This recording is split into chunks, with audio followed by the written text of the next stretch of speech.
I'm on the last 6 stitches of the front, and they're all main colour stitches, so that's good.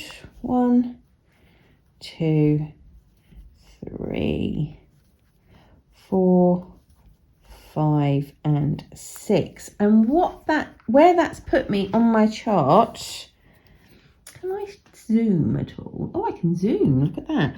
Right, where that's put me on the chart is here. Right, that's the last stitch I've just completed. This one here, number whatever that is on my chart, can't see, 58.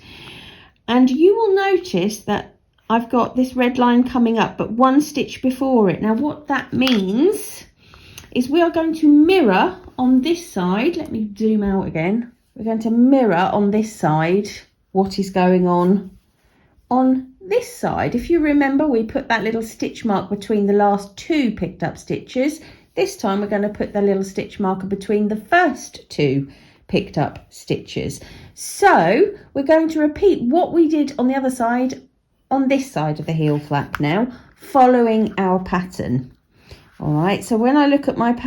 I've got 1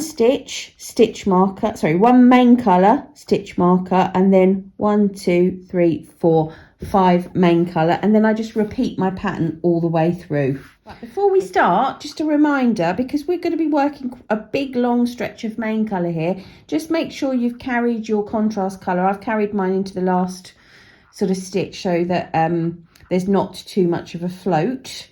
So we've got all those kind of standard Fair Isle technique things that we've got to remember, as well as picking up stitches. But after this bit, I promise you it gets a lot easier. Right, just trying to untangle everything.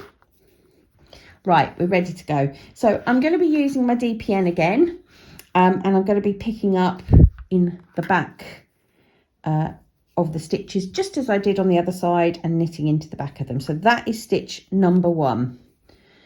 Okay, I'm now going to place another little stitch marker. Okay, so there's our little red mark there, that's done.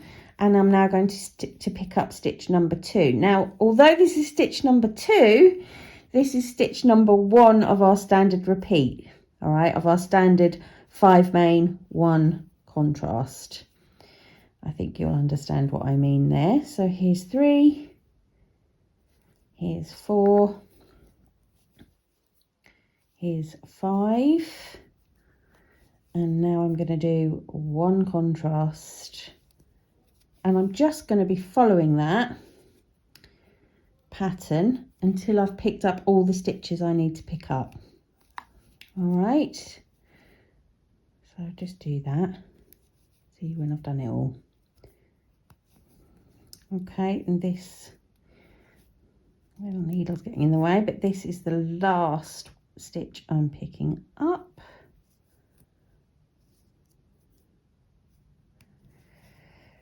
Okay, oh, okay, so before we move on back to the chart, I'm going to just check I've got enough. So I've got 1 this side of the stitch marker, 2, 3, 4, 5, 6, 7, 8, 9, 10, 11, 12, 13, 14, 15, 16, 17. So I've got my 17 stitches picked up. Phew. I've still got stitches left to work until we get to the end of this round. But I can carry on and do those now, because we're all as we should be. Following my pattern, my 5 and 1 pattern. Okay. Just work until the end. 5 and 1. 1, 2, 3, 4, 5. Lovely. 1, and you can see from my chart I've just got 1 stitch left, and that stitch is a main colour stitch, and we, viewer, have survived. We've done it. That is the trickiest round in the whole pattern. Whoops. And just to celebrate, my beginning and end stitch marker has done a bunk.